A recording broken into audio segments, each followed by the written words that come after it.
Okay, very good welcome back to all of you, but I think all of you must be a little bit sad because of India's loss yesterday, or rather, according to England, to say today, I don't know, है ना? And it all happened in the 6th day, reserve day. So that was also interesting. But nonetheless, a loss is a loss, and I'm sure यहाँ पे कई लोग जो है जो cricket के दीवाने हैं या फैन हैं, तो they must have felt a little bit bad कि वर्ल्ड टेस्ट चैंपियनशिप में हार गए, है ना?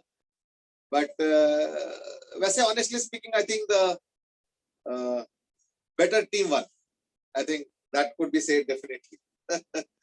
ठीक है ना? आर्यन सेज कि विराट कोहली के नसीब में कोई मेजर ट्रॉफी है नहीं. चलो देखो, है ना? पिछले बार वर्ल्ड कप में भी बड़े अच्छे से चल रहा था और सेमीफाइनल में बेकार हार गए. That is also true. Corner से इसकी टेस्ट देखने में बहुत मजा आया. लॉस तो अनफॉर्चुनेट था, किसी ने तो हारना ही था. But actually, people were praying for a draw also. Then the honors would have been split, and then maybe some of you or some others could have been possibly a little bit happy. Maybe. I'm just guessing. ठीक है ना?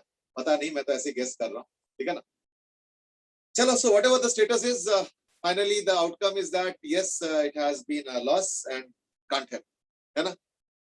चलो, so with that backdrop, let's continue from where we were doing about the EMI chapter. कल तो suddenly बीच में मुझे पता चला कि like combined class हो गया और topic काफी आगे पीछे है, so therefore it could not also be like same topic as well. तो इसलिए कल तो almost forcibly हमें दूसरे टॉपिक पे जाना पड़ा. बट एनीवे उस टॉपिक को भी कवर कर लेंगे. मुझे लगता है कभी एक दिन और अगर ऐसे कंबाइंड क्लास हो जाएंगे तो in that case maybe we will complete it at that. ठीक है ना? वैसे उसमें ज्यादा बचा नहीं था, तो जो बचा है उसको कंप्लीट भी कर लेंगे उसी दिन और फिर हम आगे भी बढ़ेंगे. ठीक है ना? चलो, तो आज हम लोग जो करेंगे डिस्कशन वो है ऑन सेल्फ इंडक्टेंस. कल तो नहीं, सॉरी, डे बिफोर यस्टरडे हमने डिस्कस किया था ऑन सेल्फ इंडक्टेंस. और सेल्फ इंडक्टेंस का जो फॉर्मूला आया था, ठीक है ना, वो आया था mu naught NN pi r square. वैसे इसको थोड़ा बहुत मॉडिफाई करके और भी फॉर्म्स पे लिखा जा सकता है, but I think this is the form that we can definitely use, and that is self inductance L. ये किसका हमने डिस्कस किया था? Solenoid, where capital N and L and N are the features, and this is the, इसके features ही हो गया कि radius r है, ठीक है ना, और इसका रेडियस r है और इसका जो लेंथ है वो है सपोज स्मॉल l, और टोटल जो टर्न्स है वो है सपोज कैपिटल N, और number n small n is called as the turn density. ये हमने डिस्कस किया, ठीक है, turn density. This is the point that we have discussed last time. तो इसके ऊपर हमने फिर सेल्फ इंडक्टेंस डिस्कस किया था कि सेल्फ इंडक्टेंस के वैल्यू इतना हो, और अगर हम चाहे तो इसको थोड़ा सा मॉडिफाई करके भी लिख सकते हैं. That is also there. I think this is the standard form.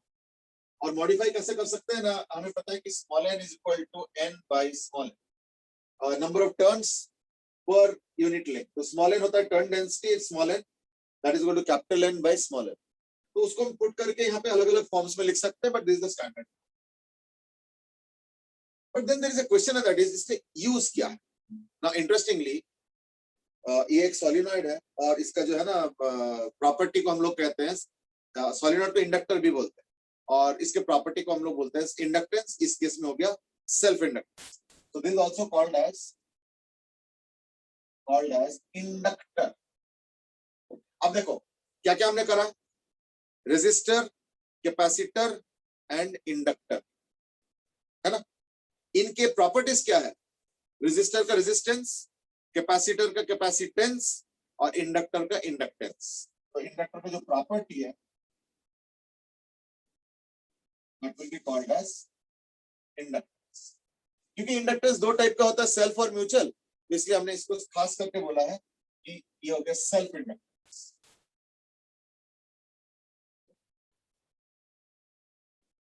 कभी कभी इसको थोड़ा सा एक्सपेंडेड फॉर्म में बोला जाता है कोफिशिएंट ऑफ सेल्फ इंडक्टेंस, वो भी बोला जाता है, ठीक है ना. That is what is done हमें। लेकिन इसका इंपॉर्टेंस क्या है, इसका यूज क्या है ना? So that is what the discussion of today will be.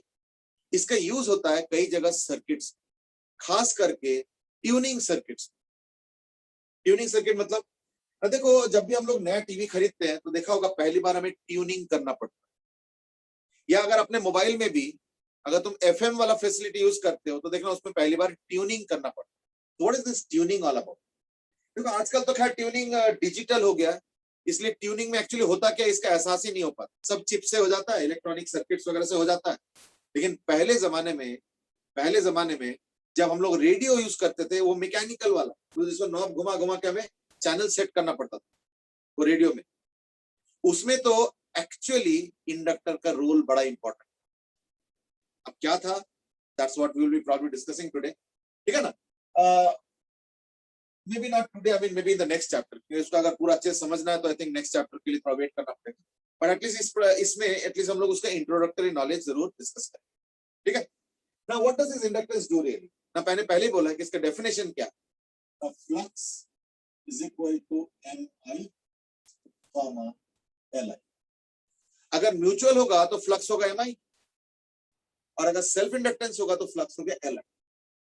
अब हमें एक चीज मालूम है क्या, कि अगर मान लो कहीं पे भी कोई फ्लक्स चेंज का कोशिश करोगे तो अकॉर्डिंग टू लेंजेस लॉ क्या होगा, उसमें ऑपोजिशन है ना? तो therefore there will be opposing EMF, यानी whenever you will try to change the magnetic flux there will be an opposing EMF.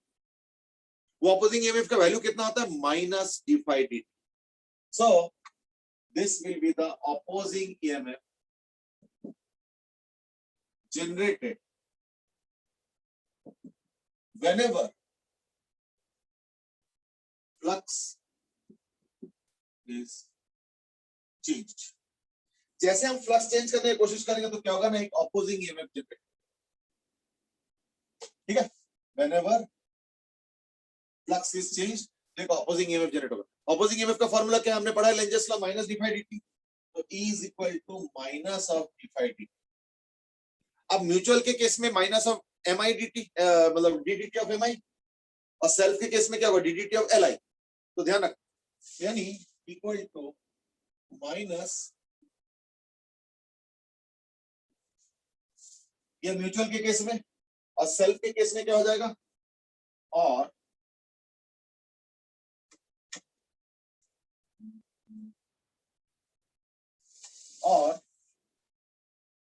Equal to minus of d dt of Li। तो ये क्या हो जाएगा, ये हो जाएगा minus of dm dt into i minus m di dt, और नहीं तो और, अब इसका आएगा, इसका क्या आएगा, इसका आ जाएगा equal to minus of dl dt into i minus l।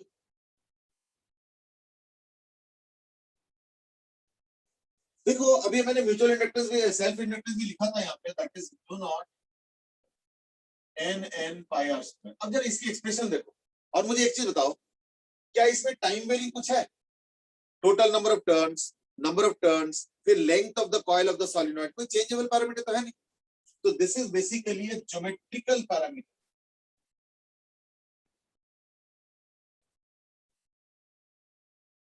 और मोस्टली क्या होगा, कांस्टेंट। क्यों? क्योंकि नंबर ऑफ टर्न्स तो बदलता नहीं है, इसका भी नंबर ऑफ टर्न्स बदलता नहीं है, रेडियस तो बदलता नहीं है कॉइल का, ये तो पूरा कांस्टेंट हो गया ना, है ना? तो it's a geometrical parameter and L is a constant. अब बताओ, अगर L कांस्टेंट होता है तो मैं dl dt को इक्वल टू 0 पुट कर सकता हूं। सिमिलरली जो म्यूचुअल इंडक्टेंस होता है वो भी कांस्टेंट होता है, तो क्या मैं dm dt को 0 पुट कर सकता हूं?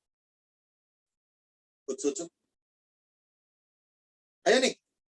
इसका मतलब क्या हुआ, इक्वल टू बचा क्या, minus m di dt in case of mutual inductance, है ना? In case of mutual inductance हो जाएगा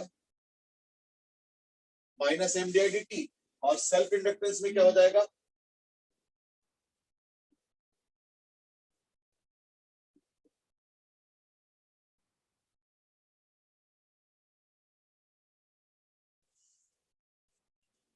देख लो, ठीक है। फटाफट इसको कॉपी कर लो, उसके बाद मैं जो है ना आगे बढ़ता हूँ। Dev has also asked a question. I'm just answering you in a minute. Just wait for a bit. मैं फटाफट अटेंडेंस देखता हूँ, नहीं तो फिर बाद में से पूछा जाता है अटेंडेंस क्या। चलो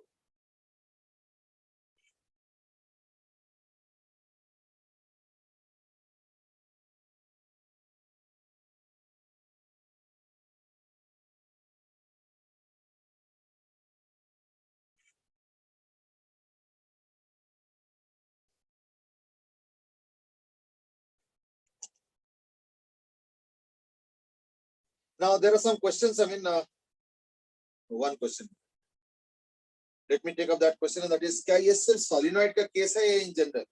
ना देखो, सेल्फ इंडक्टेंस के बहुत रेयर एग्जांपल्स होता है, solenoid is one of. Mutual के तो हजारों एग्जांपल हो सकता है, तो ये तो बहुत जगह यूज कर सकते हैं ये वाला। लेकिन ये वाला जो है ना, मोस्टली देखना सोलिनॉइड में ही यूज करें ये वाला। लेकिन साथ में ये भी बता देता हूँ, यही ज्यादा यूज होता है। ये solenoid is a very rare example of self inductance, या कह सकते हो कि सेल्फ इंडक्टेंस का बड़ा रेयर एग्जांपल है, और solenoid is one of. Self inductance का ज्यादा एग्जांपल नहीं है, लेकिन म्यूचुअल के बहुत सारे एग्जांपल्स हैं, पर यूज ज्यादा नहीं होता है। यूज यही सेल्फ इंडक्टेंस वाला ही, जो रेयर वाला बताया मैंने सोलिनॉइड, वही सबसे ज्यादा यूज, ठीक है ना। चलो, that was the question, I mean just answered it. I hope you got the answer. Now let's move on to the next discussion, and that is on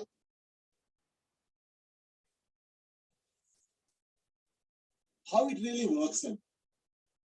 तो इसको पता हम कैसे सोचेंगे या इंटरप्रेट करेंगे, इज दैट कि जैसे तुम करंट को बढ़ाने का कोशिश करोगे, तो इन दैट केस क्या होगा, it will try to produce a opposing EMF. यानी समझो, सपोज ए इंडक्टर है,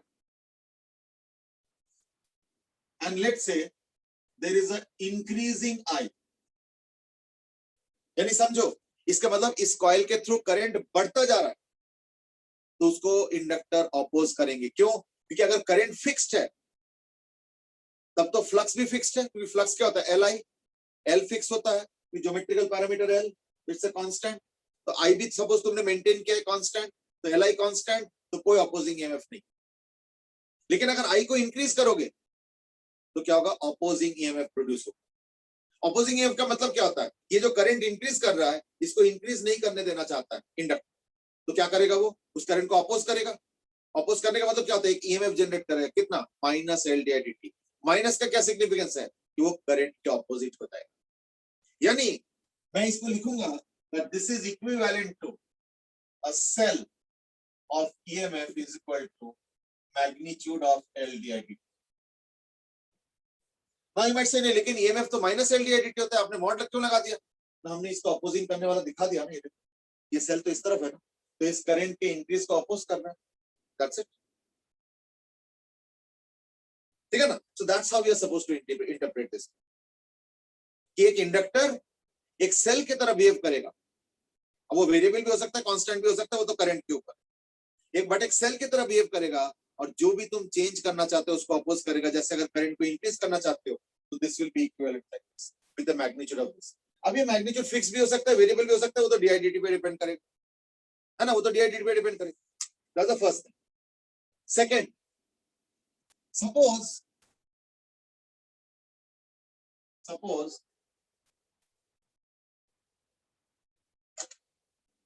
next is that suppose there is an inductor and I is decreasing. अब I इस तरफ है और डिक्रीज कर रहा है, तो उसको अपोज करेंगे। तो करंट घट रहा है, उसको अगर अपोज करना है तो क्या होगा, ना करंट को घटने नहीं देना चाहता है, तो करंट तो घट रहा है, पर इंडक्टर चाहता है कि करंट ना घटे, तो क्या करेंगे ना, इंडक्टर खुद भी कुछ करंट कंट्रीब्यूट कर देंगे, तो फिर क्या होगा, नहीं घटेगा, या घटेगा भी तो थोड़ा कम घटेगा, because that's what the effort the inductor can do. यानी इस बार क्या होगा, इसका जो इक्विवेलेंट होगा वो ऐसे, E is equal to LDIT.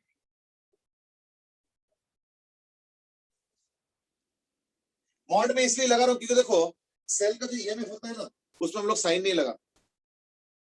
हम लोग अगर एक सेल है तो हम 1.5 वोल्ट बोलते हैं, तो चाहे ऐसे पकड़ो उसको तो भी 1.5 वोल्ट है, ऐसे पकड़ो तो भी 1.5 वोल्ट है, माइनस प्लस नहीं बोलते। माइनस प्लस तो किरचॉफ लॉ के हिसाब से जब हम सर्किट एनालिसिस करते हैं तब बोलते हैं।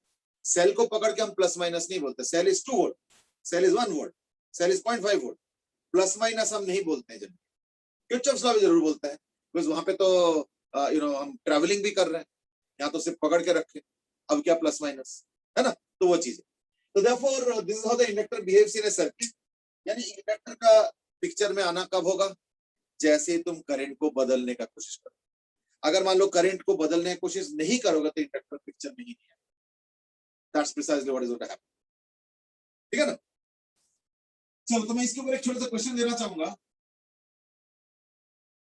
एंड दैट इज, जैसे मान लो सपोज मैं एक इंडक्टर के थ्रू, ये L है इक्वल टू, अच्छा बाय द वे L का जो यूनिट है वो है हेनरी, तो लेट अस से 4 Henry, H means Henry in this case. तो चाहे म्यूचुअल इंडक्टेंस हो चाहे सेल्फ इंडक्टेंस हो, यूनिट है हेनरी। ठीक है ना। इसको लिख सकते हो L और M यूनिट है, ऐसा यूनिट हेनरी।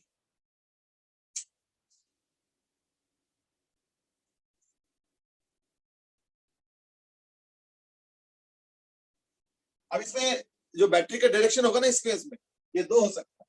या तो ऐसे हो तो हम ए बोलेंगे, और अगर ऐसे है तो हम बी बोलेंगे। और जो करंट है वो मान लो है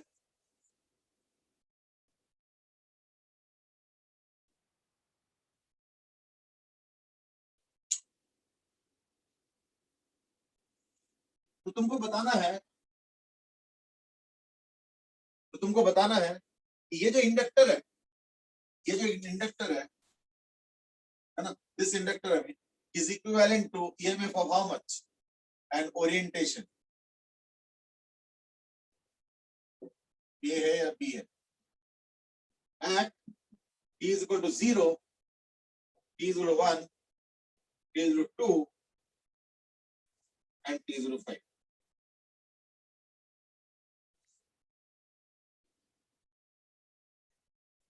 चलो go ahead.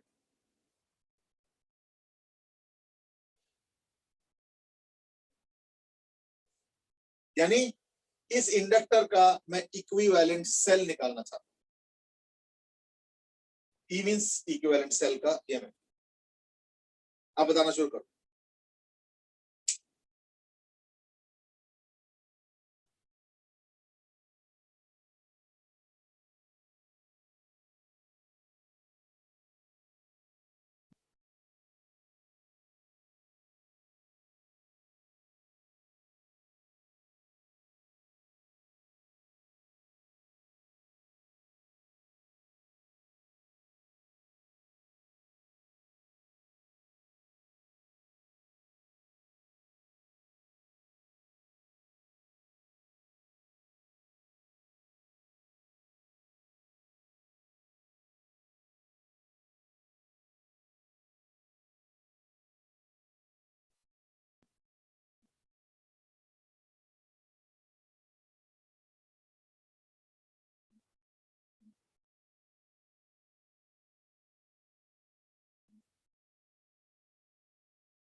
Okay, what is the answer?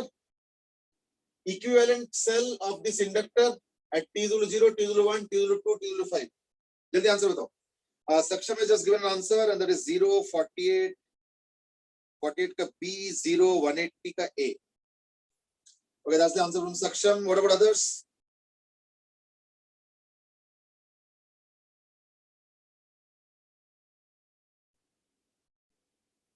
जल्दी करो।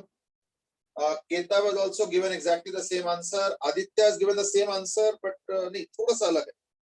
हल्का सा अलग है, maybe some calculation mistake probably, या टी का वैल्यू अलग तो नहीं ले लिया।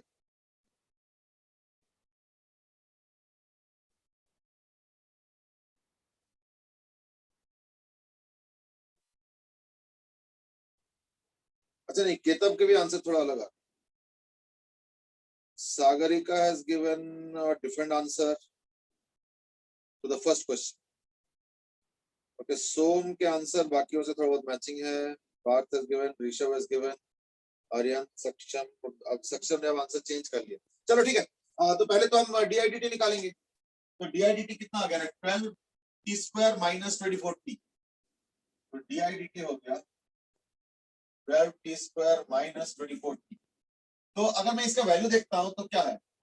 LDIDT, तो t इज इक्वल टू 0 पे तो 0 आ रहा है, तो कहानी खत्म, इसलिए देयर इज नो आंसर। और अगर मैं t is equal to 2 put करता हूं, है ना,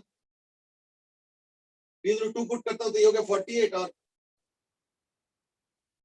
24, ठीक है ना। अगर मैं t is equal to 2 put करता हूं तो इन दैट केस ये भी 48, ये भी 48, तो उसमें भी 0 आ रहा है। लेकिन अगर मैं t is equal to 1 put करता हूं तो यार, so like this value at t is equal to 1 क्या है? -12, and at t is equal to 4, ठीक है ना, it will be what, 16 into 12 minus 96,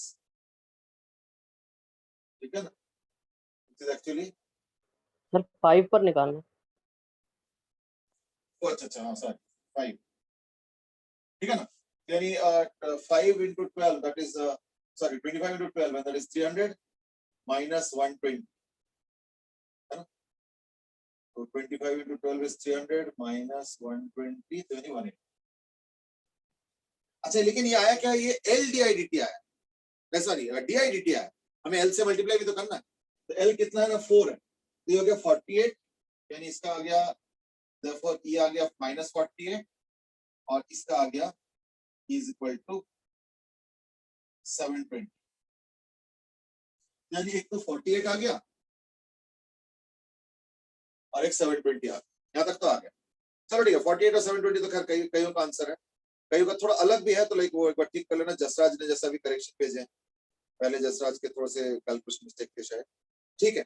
अब आता है इसका डायरेक्शन ना, देखो इस केस में LDIDT नेगेटिव आ रहा है, t इज इक्वल टू 1 पे। LDIDT नेगेटिव का मतलब क्या होता है? यानी करंट डिक्रीज कर रहा है, तो समझो DIDT नेगेटिव का मतलब क्या होता है? करंट इस तरफ डिक्रीज कर रहा है।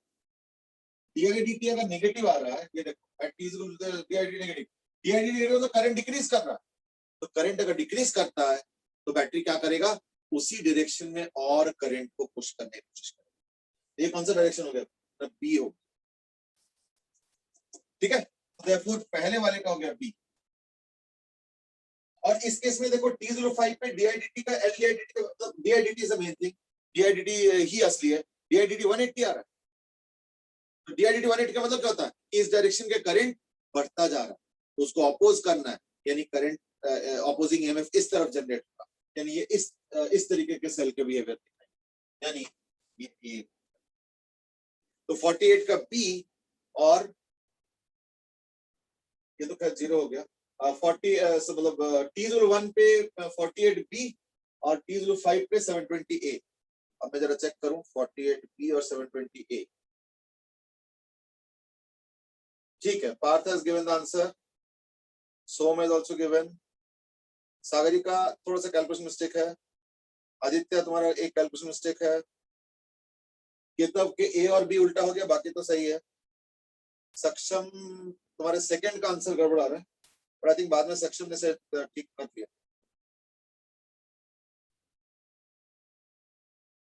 ठीक है, बाद में ठीक कर लिया 728, ठीक, that's right.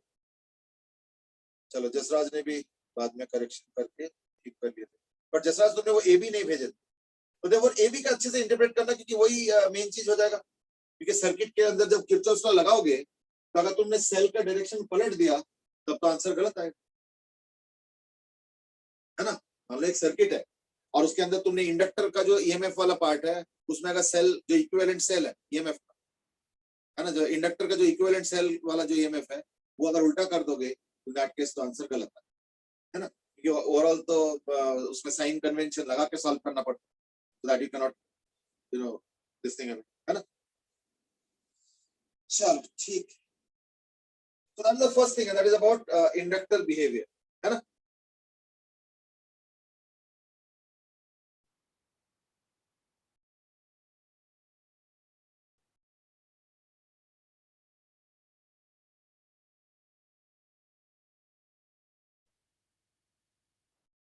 Just a second.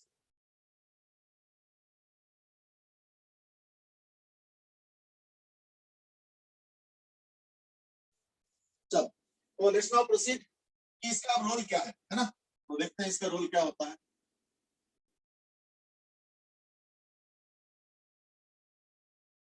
अच्छा, ये जो इंडक्टर है ये जो ऑपोजिशन क्रिएट करता है ये कैसे करता है, इंडक्टर के अंदर मैग्नेटिक फील्ड जनरेट होता है करंट पास करते, और वो मैग्नेटिक फील्ड की वजह से मैग्नेटिक फ्लक्स भी जनरेट होगा करंट पास करते, और अगर वो करंट बदल रहा है तो मैग्नेटिक फील्ड बदलेगा अंदर, क्योंकि म्यू नॉट एन आई होता है, तो उससे मैग्नेटिक फ्लक्स भी बदलेगा, तो therefore it will generate the opposing EMF, जो कि हमने इस केस में डिस्कस किया। तो ऑपोजिंग ईएमएफ का कॉज अब तो समझ आ गया। अब ये जो ऑपोजिंग ईएमएफ होता है, मैं तो करंट फिर भी पास करा रहा हूं उसके अंदर से, तो ये तो ऐसे होगा नहीं ना, ऑपोजिशन के अगेंस्ट वर्क डन करा रहे हो, यानी मुझे उस इंडक्टर के अंदर करंट को पास कराने में एफर्ट करना पड़ रहा है, वर्क डन करना पड़ रहा है। कितना? हमें पता है कि power is equal to DU DT, ठीक है ना, power is equal to DU DT, और power is also equal to E into I, है ना, तो ये कितना हो जाएगा, ई होता है L D I D T into आई।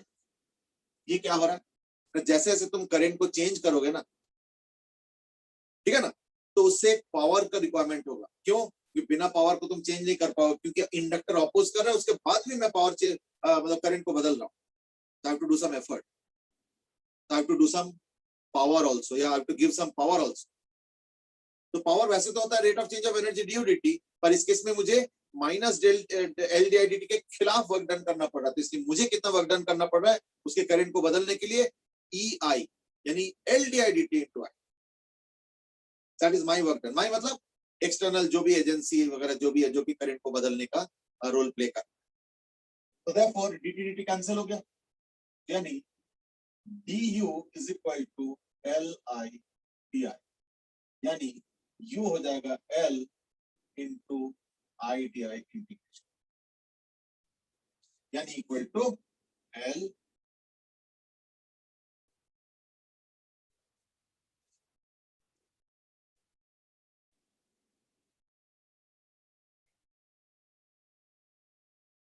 ठीक है। ये हो गया energy stored in the inductor. अब देखो कैसे सिमिलैरिटी है, कैपेसिटर में क्या होता है, हाफ सी वी स्क्वायर, सी हो गया उसका प्रॉपर्टी, जैसे यहाँ पे एल प्रॉपर्टी है तो उसमें भी हाफ इसमें भी हाफ, और वहां पे वोल्टेज के तो यानी हाफ सी वी स्क्वायर, और यहाँ पे करंट यानी एल आई स्क्वायर, तो that is the energy stored in the inductor. Okay, अच्छा अब हम जानना चाहते हैं कि इंडक्टर में एनर्जी तो इतना स्टोर हो गया, ये एनर्जी का डेंसिटी क्या है। So now I am interested in knowing kappa, kappa magnetic, यानी energy density but magnetic field, तो कैसे पता चलेगा, ना equal to energy upon volume. अब एनर्जी तो आ चुका है, तो इंडक्टर का वॉल्यूम क्या होगा, ना रेडियस आर है और लेंथ एल है, तो it will be equal to half l. L को तो एल का तो हमारे पास फॉर्मूला है ही है, क्या फॉर्मूला है, mu naught n n pi r square, ये एल है, into i square pi volume, volume कितना है, pi into r square into l, ये हो गया कापा मैग्नेटिक, यानी मैग्नेटिक फील्ड का एनर्जी डेंसिटी। तो कितना आ गया फिर, मैं पाई आर स्क्वायर तो पूरा ही कैंसिल कर दूं। अच्छा, नंबर ऑफ टर्न्स पर unit length N by L होता है, capital N by small L, उसको स्मॉल एन लिख देता हूं मैं, ये आ गया equal to half mu naught N square I square. तो दिस इज कापा मैग्नेटिक। मैं इसको थोड़ा सा मॉडिफाई करके लिखना चाहता हूं, देखो कैसे। सो कापा मैग्नेटिक इज इक्वल टू, यानी मैग्नेटिक फील्ड एनर्जी डेंसिटी। तो मैग्नेटिक फील्ड एनर्जी डेंसिटी कितना होगा, कापा कितना होगा ना, इसको म्यू नॉट को नीचे कर लो, यानी 1/2 mu naught into,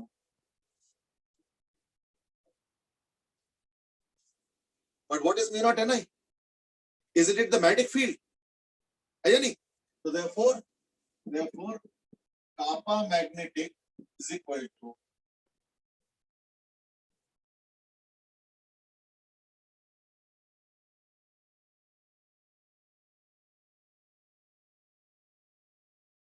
kappa magnetic is equal to b square upon 2 mu naught. Please have a look.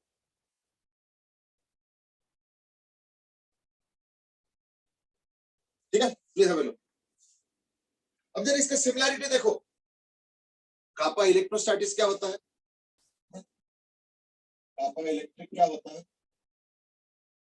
1/2, वहां पे भी होता है, वहां पे भी 1/2 होता है, यहाँ पे भी 1/2, यहाँ पे बी स्क्वायर है, वहां पे ई स्क्वायर होता था, क्या आ रहा है, यहाँ पे बी स्क्वायर है और वहां पे ई स्क्वायर होता था इलेक्ट्रोस्टैटिक्स, और यहाँ पे म्यू नॉट नीचे है और वहां पे एप्सिलॉन नॉट ऊपर होता है, और ये ज्यादातर फॉर्मूला में ही होता है, देखा हो।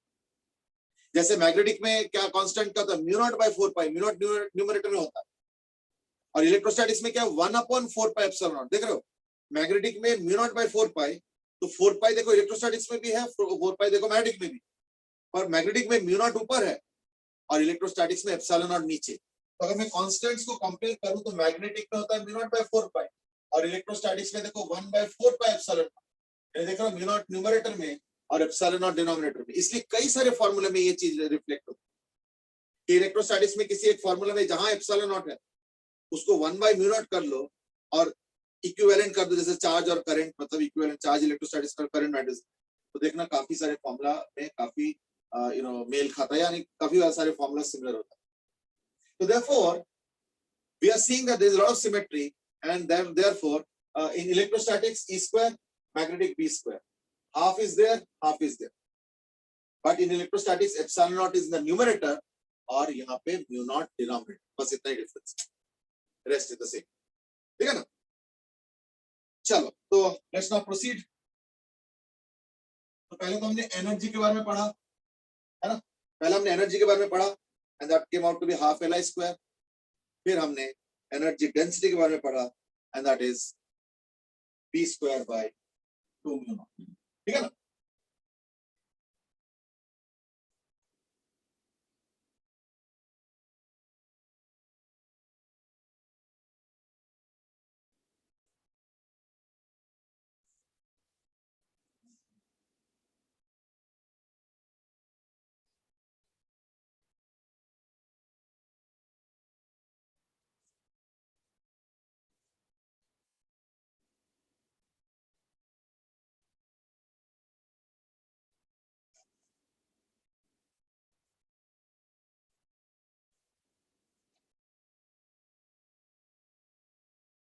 Okay, next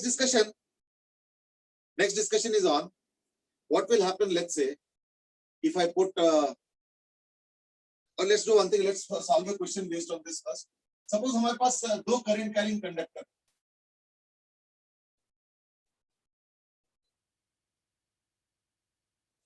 ये 2 coaxial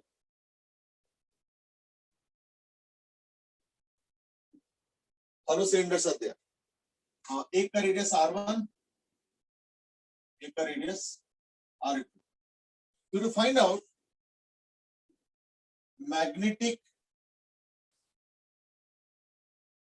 field energy per unit length या magnetic field energy in a length L ठीक है ना, ऑफ स्पेस बिटवीन सिलेंडर्स। इसका जो करंट है ये आई है और इसका जो करंट है वो 2i, यानी अंदर वाले सिलेंडर में जो करंट है वो है आई ऊपर की तरफ, और जो बाहर वाला सिलेंडर है उसमें जो करंट है वो है डाउनवर्ड्स और इक्वल टू 2i। तो तुमको दो सिलेंडर के स्पेस के बीच में, एक R1 एक R2 है, दोनों के स्पेस के बीच में L लेंथ के सिलेंडर में कितना एनर्जी स्टोर्ड है वो calculate.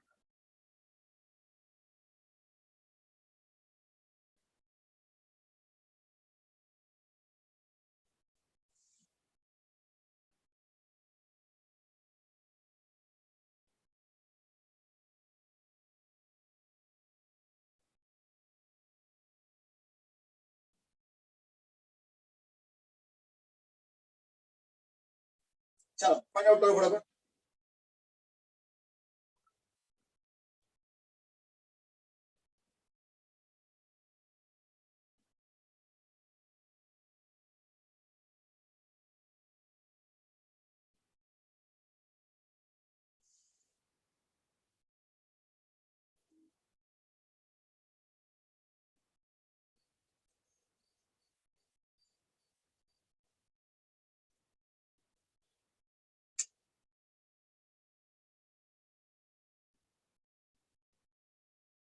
Let me also now start the basic steps में। वैसे आंसर एक आ चुका है, that is mu naught by 4 pi I square ln में आया हुआ R2 बाय R1। ओके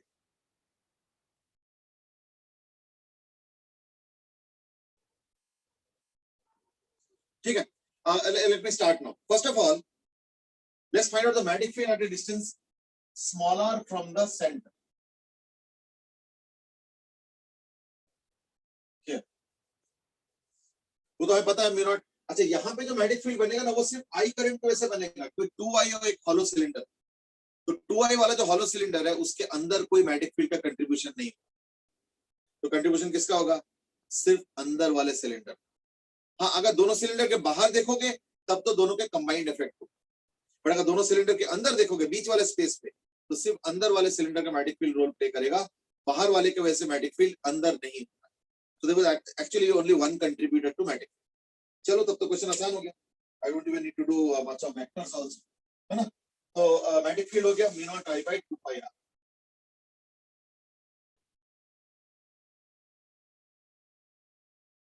इसका b स्क्वायर 1 बाय 2।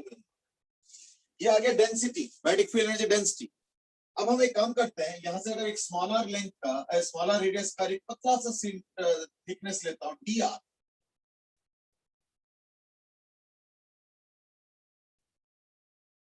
और ये लेंथ l हो गया, लेंथ थोड़े है ना, ये लेंथ l हो गया।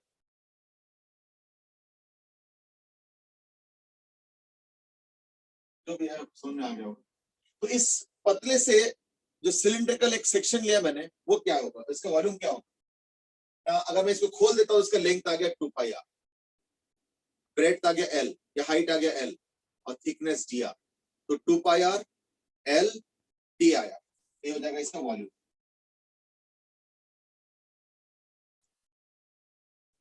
I think that's it.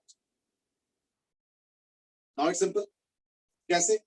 इसको इंटीग्रेट कर देते हैं, कहां से कहां तक? R1 से R2। तो from R1 this will be the energy store.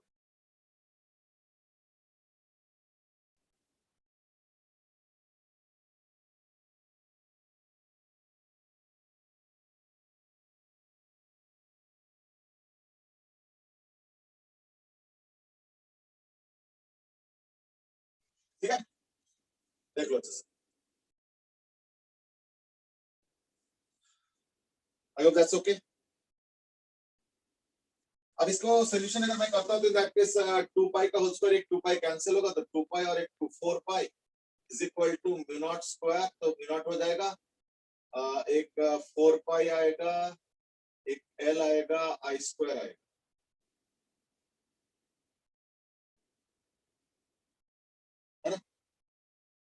और dr तो है ही एक dr बाय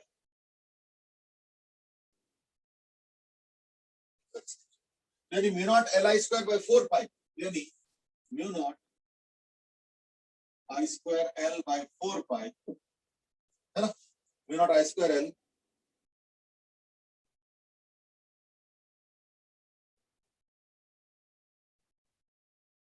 बाय 4 पाई और ln r2 bye r1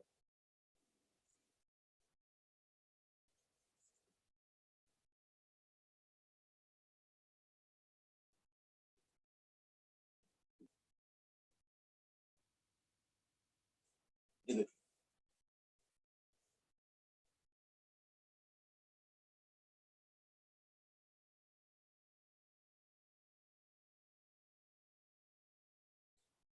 Jasraj से इसकी इसमें गलती होगी हाँ वो एक्चुअली ना तुमने वो मल्टीप्लाई नहीं किया होगा ना इस वजह से गलती चलो कोई बात नहीं डजंट मैटर अब समझ में तो आ गया ना so therefore the energy stored with in the cylinder energy stored कौन सा मैग्नेटिक फील्ड एनर्जी का जो एनर्जी स्टोर्ड है with in the space of the cylinder अब वो सॉल्व हो क्या है ना and I got the answer as equal to mu naught I square L by 4 pi into ln R2 by R1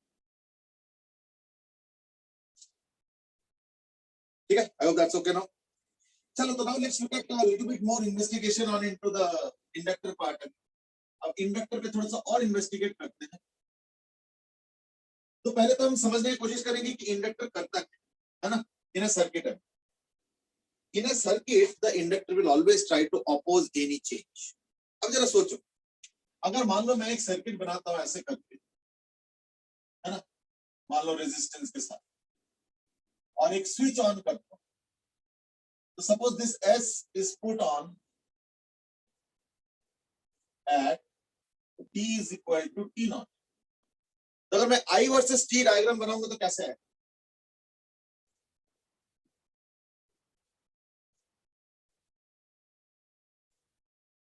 अगर मैं करंट वर्सेस टाइम का diagram बनाऊंगा तो कैसे आए देखो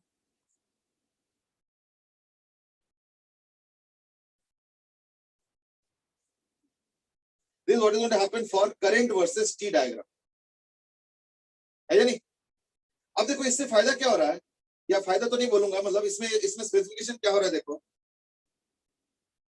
कि जैसे टी नॉट का टाइम हुआ उस समय करंट एकदम से बढ़ के हो गया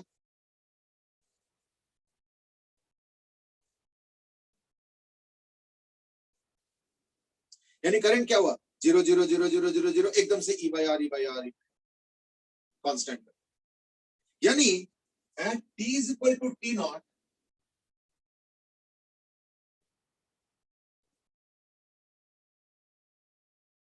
di dt क्या होगा इनफाइनाइट की तरफ जाएगा making sense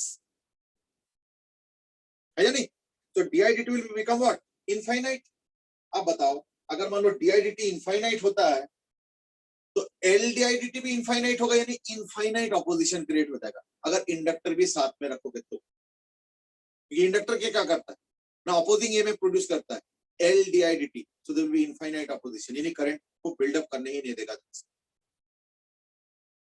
so therefore with the inductor in the circuit will behave a little different तो हमने करंट इलेक्ट्रिसिटी वाले चैप्टर का लास्ट टॉपिक पढ़ा था आरसी सर्किट आज हम लोग करेंगे RL circuit so what we are today now going to do is what is called as RL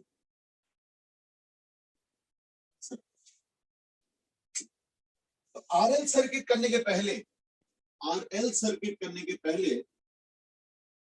मैं एक छोटा सा चीज पूछना चाहूंगा इस केस में and that is late us से सोम हैज आस्क्ड कि ये DIDT इनफाइनाइट कैसे हुआ देखो मैं अगर एक नॉर्मल रेगुलर सर्किट देखता हूं अगर वोल्टेज E है मान लो सेल का EMF E है और रेजिस्टेंस R है और स्विच ऑफ है तो करंट क्या 0.0000000 चलता जा रहा है और मान लो अब मैंने स्विच ऑन कर दिया तो क्या होगा करंट एकदम से E by R यानी 0.00000 एकदम से E by R उसके बाद तो कांस्टेंट हो जाता है E by R तो वो जो ट्रांजिशन हुआ स्विच ऑन करने पे क्या हुआ 0 से एकदम से E by R यानी in a very short interval of time the current suddenly shot up from 0 to E by are.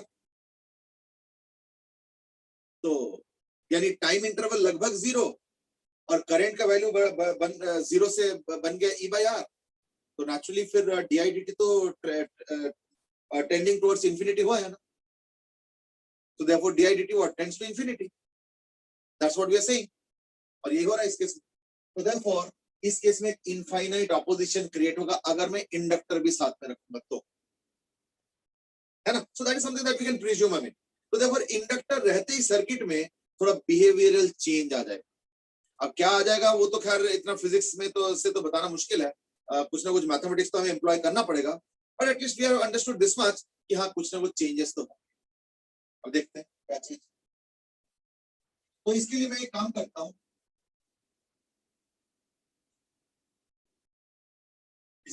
करता हूं, मैं सबसे पहले स्टार्ट करता हूं with this.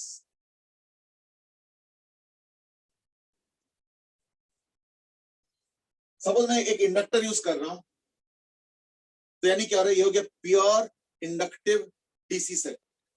The heading will be pure inductive. तो एक्चुअली क्या ना, इंडक्टर है सर्किट में, तो जैसे रेजिस्टर सर्किट में होता था हम कहते हैं ना रेजिस्टिव सर्किट, कैपेसिटर सर्किट में होता तो हम लोग क्या कर बोलते हैं कैपेसिटेटिव सर्किट। तो इंडक्टर है तो इसलिए क्या ना इंडक्टिव सर्किट। ऐसे कोई वर्डिंग्स पे कुछ मत जाओ, तो pure inductive circuit. Suppose cell का ईएमएफ ई है और इंडक्टर एल है, और मैंने क्या किया, S is put on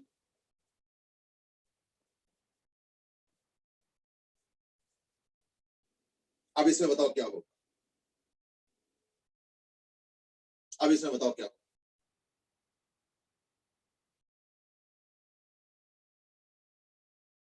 Go ahead.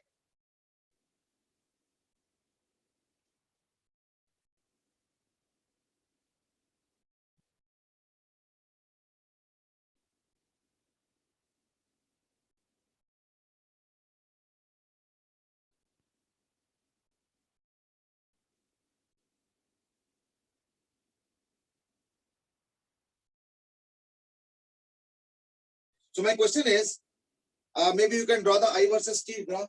I think that would be a good job. So draw this graph. T is equal to 0 पे मैंने स्विच ऑन कर लिया, सेल है ईएमएफ ई का, इंडक्टर है इंडक्टेंस एल का, और तुमको बताना है कि इसका बिहेवियर कैसे होगा। चलो गो अहेड।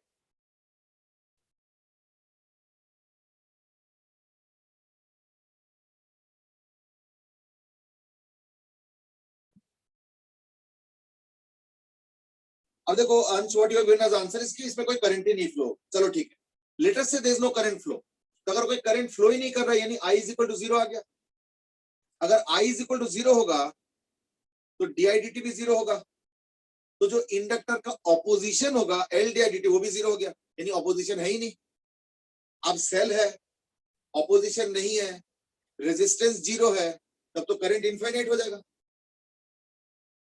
भाई ईएमएफ है और रेजिस्टेंस 0 है, तो आई क्या होगा ईएमएफ अपॉन रेजिस्टेंस, यानी इनफाइनाइट होगा, रेजिस्टेंस तो है नहीं सर्किट में। और तुम कह रहे हो कि यू नो करंट अगर 0 होता है तो ऑपोजिशन बाय द इंडक्टर भी 0 हो गया, तो यानी कॉन्ट्रडिक्शन टाइप का हो जाएगा, है ना। So therefore what will happen finally is that they will work together opposing each other and then finally work through some kind of a mechanism, जो कि फिजिक्स के थ्रू प्रेडिक्ट करना थोड़ा सा टफ है, इसलिए हम इसका आंसर मैथमेटिकली देंगे। चलो कोशिश करो। अरियंत आज की सेड की रादर की ऐसे तो शॉर्ट सर्किट हो जाएगा। बिल्कुल, शॉर्ट सर्किट में क्या होता है इनफाइनाइट करंट हो जाता है और सेल खत्म हो जाएगा तुरंत। भाई सेल के पास तो इनफाइनाइट चार्ज पास करने का कैपेबिलिटी नहीं है ना। तो अगर शॉर्ट सर्किट होता है तो क्या होता है, सेल डैमेज हो जाता है, कई बार सेल उड़ जाता है, कई बार जल जाता है, आग लग जाता है, या गर्म हो जाता है बहुत ज्यादा, है ना, या तो डैमेज हो जाता है, या तो क्या होगा सेल खत्म हो जाएगा उसका चार्ज, चार्ज मतलब उसका केमिकल्स है, और अगर रिचार्जेबल है तो देन उसको फिर रिचार्ज करना। So these are things that can possibly happen if there is a short circuit. So now what is the solution?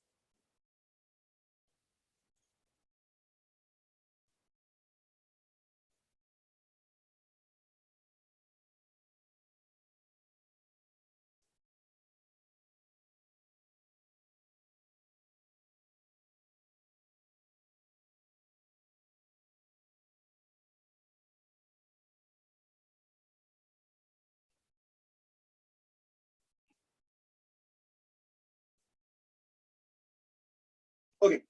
Let me now give you the answer mechanism. I mean, देखो, let us say after some time, कुछ time बाद मतलब, let us say switch on कर दिया मैंने, after some time let's say the current is I, ठीक है। अब मैं यहाँ के थ्रू एक किरचॉफ्स लॉ इक्वेशन लिखूंगा। तो किरचॉफ्स लॉ इक्वेशन क्या कहता है? किरचॉफ्स लॉ इक्वेशन कहता है कि भाई रेजिस्टेंस का हमने पढ़ लिया, कैपेसिटर का पढ़ लिया, सेल का पढ़ लिया। आज मैं किरचॉफ्स लॉ इक्वेशन बता रहा हूँ फॉर इंडक्टर। इंडक्टर के लिए क्या होता है? अगर मान लो तुम करंट के डायरेक्शन में जा रहे हो, करंट के डायरेक्शन में जा रहे हो, इंडक्टर में हम लोग लिखते हैं माइनस एल डी आई, फिर हम लिखेंगे minus L D I. This is what we are going to write. तो यहाँ पे तो हम करंट के डायरेक्शन में ही जा रहे हैं, तो यहाँ से E minus L D I D T is equal to zero, यानी एक्सप्रेशन आ गया E minus L D I D T is equal to zero. क्यों? दो ही तो एलिमेंट है, इस बार तो रेजिस्टेंस तो है नहीं, तो यहाँ से यहाँ जा रहा हूँ तो प्लस E, और यहाँ से यहाँ जा रहा हूँ तो minus L D I D T, और फिर वापस आ गया तो zero. That's what is happening. therefore di dt is equal to E by L, यानी आ गया di is equal to E by L dt। As I said, initially तो current होगा नहीं, तो इसलिए करंट हो गया जीरो टू I, और dt जीरो टू t, यानी I is equal to E by L dt।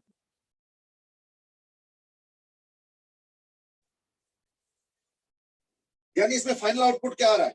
Final output ये आ रहा है, फाइनल आउटपुट ये आ रहा है कि there will be a linear growth of current। देखो t के proportional, so therefore the I now is proportional to any linear growth, है ना? So I will draw a graph like this।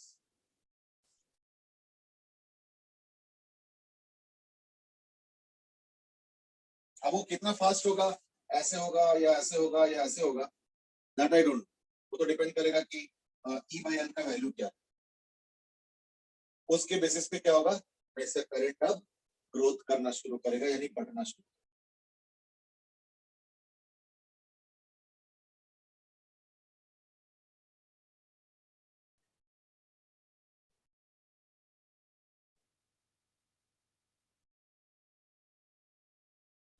Aryan has asked ki, will the inductor provide resistance in this case?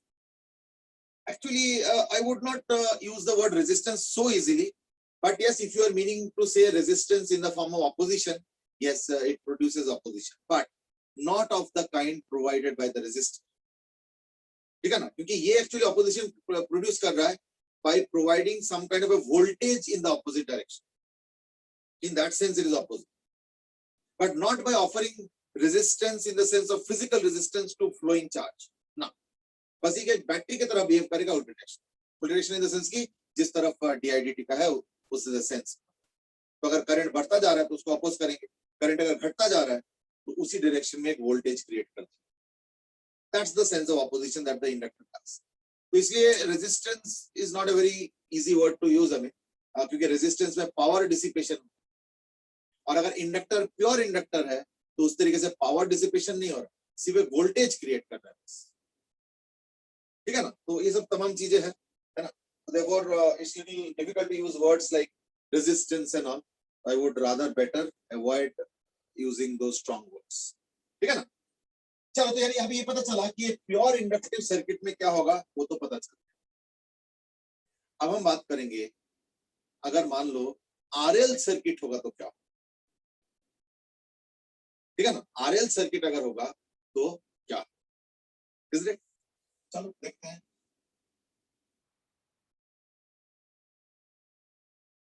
अच्छा हाँ, by the way एक चीज और भी था, is that after time t, after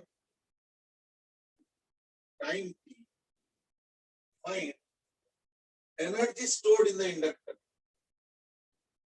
and work done by the cell।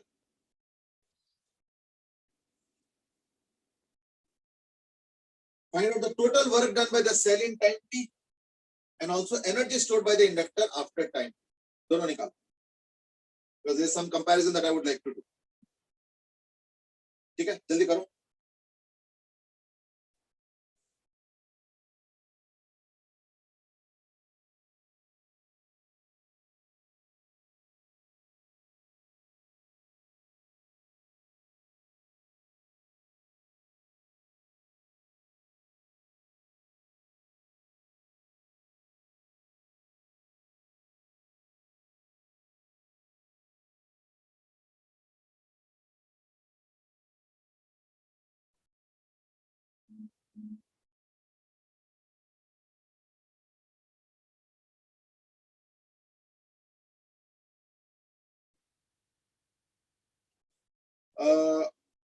There's further question that is like capacitor in RC circuit. Actually ना वो जो capacitor का था वो भी resistance थोड़ी था, वो एक interpretation. ऐसे interpretation यहाँ पे भी करेंगे, don't worry, ठीक है ना? So anyway, let's find out. After inductor की जो energy stored है, after time t वो क्या होगा? Half Li square n equal to half L into I square. तो I बोलते क्या? E square by L square into t square. यानी E square by L square into t square. तो एक L cancel हो जाएगा, so it will become equal to E square work done by cell यहाँ निकालते हैं is equal to E square t square by 2L. तो energy stored by the inductor is equal to E square t square, है ना? by एक L cancel हो गया तो 2L. लेकिन अगर मान लो मुझे work done by the cell निकालना है तो उसके लिए मुझे चार्ज निकालना है ना. तो let's find out the charge first. तो चार्ज क्या होगा इसका एरिया. तो अगर टी टाइम तक इसका चार्ज चाहिए तो क्या होगा? आई वर्सेस टी डायग्राम का जो एरिया होता है दैट इज चार्ज. तो एरिया कितना हो गया अपना? हाफ ये टी है, half into I into T. अब आई क्या है ना? E T by capital L, है ना. तो you know Q is equal to half into I into T. मतलब ये अगर I लेता हूँ, I बोलते क्या ना? E T by L is equal to half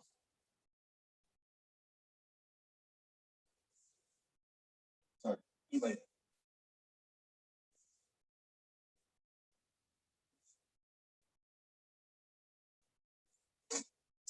Now you might be saying कि हम लोग ये क्यों निकाल रहे हैं वर्क डन बाय सेल और energy stored in the inductor.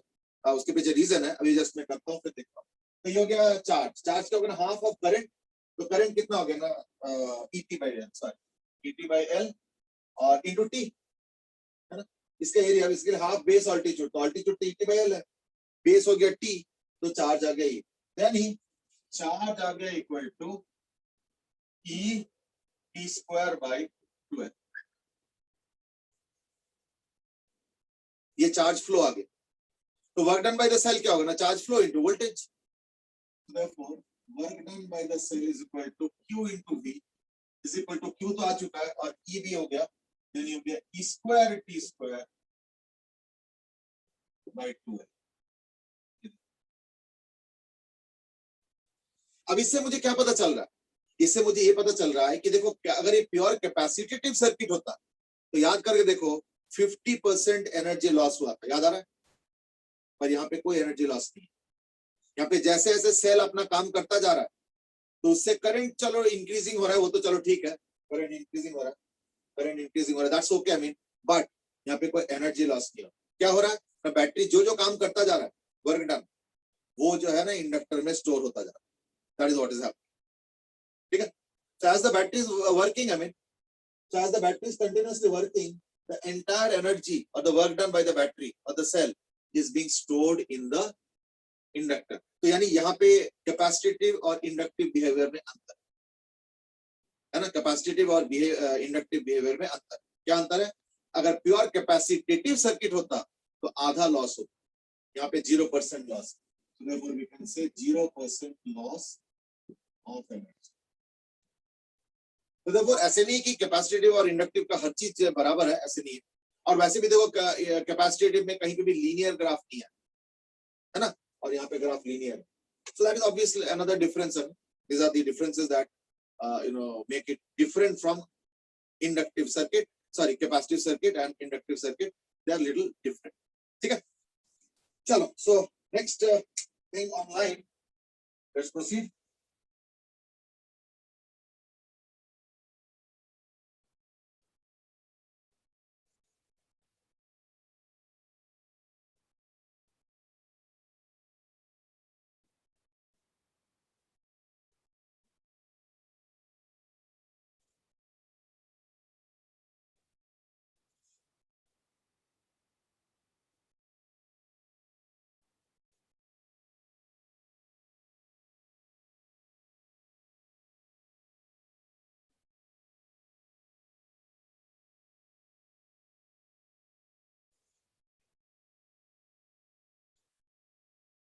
Next is actually अपना थोड़ा टाइम कम है तो like would be a little difficult to do the justice to the topic, but चलो कोई नहीं, एक just एक overall discuss कर लेते हैं. इसके बाद हम लोग डिस्कस करेंगे RLDC सर्किट. अभी तक था प्योर LDC सर्किट, अब हो गया RLDC सर्किट. RLDC सर्किट में क्या होगा, अब रेजिस्टेंस भी आ, तो यानी अब तो पावर लॉस भी होगा, तो there will be a power loss as well. ठीक है ना, पर चलो कोई नहीं. तो cell is like this, let's say EMF, resistance, inductance, switch.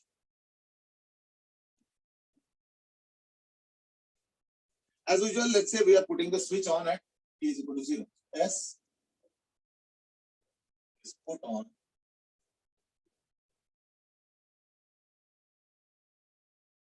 so S is put on at t is equal to 0. ठीक है, that is what is done. तो ऐसे केस में क्या हो, तो देखो अगर इंडक्टर नहीं होता तो कैसे होता, हमने किया था ना, याद होगा, एकदम से करंट बढ़ के 0 हो जाता, सॉरी E/R हो जाता. पर यहाँ पे तो ऐसे होने नहीं देगा इंडक्टर. क्यों? इंडक्टर ऑपोजिशन क्रिएट करेंगे, तो वो तो होने नहीं. क्यों? क्योंकि एज आई सेड यहाँ पे dIdt इनफाइनाइट, तो यानी इंडक्टर क्या करेंगे, तुरंत एक ऑपोजिशन क्रिएट कर. तो देयरफॉर इसका जो फाइनल आउटपुट आएगा, ये प्रॉब्लम देखा होगा सेल और इंडक्टर में भी आया कि जैसे ऑन किया तो सेल कोशिश किया करंट और इंडक्टर एकदम से अपोज करा दिया, तो दोनों मिलके कुछ फाइट टाइप का हुआ, क्योंकि सेल चाहता है करंट, इंडक्टर उसको अपोज करना चाहता है. तो फाइटिंग में देखा कि हमने कि नेट आउटपुट जो फाइनली आया वो था एक linear growth of the current, लेकिन उसमें रेजिस्टेंस नहीं था, और इस बार हमारे पास रेजिस्टेंस भी है. तो therefore we need to take into account that also, यानी इस बार हमें इस चीज को भी अकाउंट में लेना पड़ेगा कि इस बार रेजिस्टेंस भी है. तो let's see, let me at least start making the basic diagram. maybe एक काम करना, maybe you can take it as a homework, I mean, क्योंकि अब तो टाइम बिल्कुल ही नहीं है. तो like what you do is that इसका किरचॉफ्स लॉ इक्वेशन लिखो और उसको सॉल्व करो. तो find out I as a function of t, ये होमवर्क रहेगा, I as a function of t, and draw the graph of current versus time.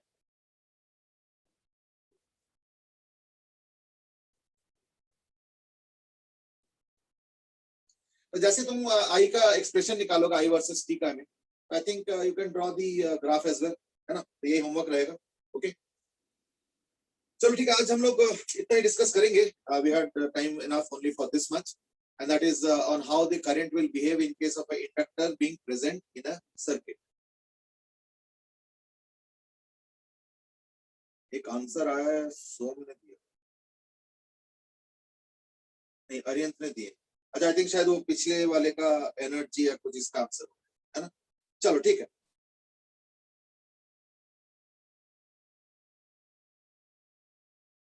Okay, energy का मतलब, हाँ, energy stored in the inductor. चलो ठीक है, कोई बात नहीं, डजंट मैटर. ओके, चलो ठीक है, आज के लिए इतना ही करते हैं. अगले दिन जो है ना, मतलब कल जो है ना, हम लोग इसको फाइनलाइज करेंगे, इन द सेंस के डिस्कस करके देखेंगे कि इसका फाइनल आउटपुट कैसे आ रहा है. बट हमने ऑलरेडी रियलाइज किया कि इंडक्टिव सर्किट और कैपेसिटिव सर्किट सब कुछ तो सेम नहीं. तो क्या ये भी टोटली अलग है? Now that is something that we have to only look at in details, and then only we can make it, है ना. तो इसके ऊपर हम लोग फिर कल डिस्कस करेंगे. राइट, चलो आज के लिए इतने, फिर कल इसको कंटिन्यू करेंगे. Enjoy the day, and whatever sad thoughts you are having regarding India's loss of cricket match, leave that aside. I think New Zealand was the deserving winner. So let's applaud cricket and not only Indian cricket team. So if Indian cricket team plays well, I think they deserve an applause. But if they have not played up to that mark, I think somewhere they deserve to lose as well. है ना? So let's not keep it too hard. चलो आज के लिए इतना ही. कल continue करेंगे on RLDC segments. Fine. चलो have a good day. Bye bye. Jasraj से इसकी हो गया, अब क्यों याद दिला रहे हो? देखो मैं याद दिलाऊं या नहीं दिलाऊं, याद तो आ रहा होगा. तो देयरफॉर याद दिलाने से क्या होता है, कई बार वो चीजें सरफेस आता है और वहां से रेडिएट कर जाता है. फिजिक्स लगा रहा हूँ. चलो ओके बाय बाय.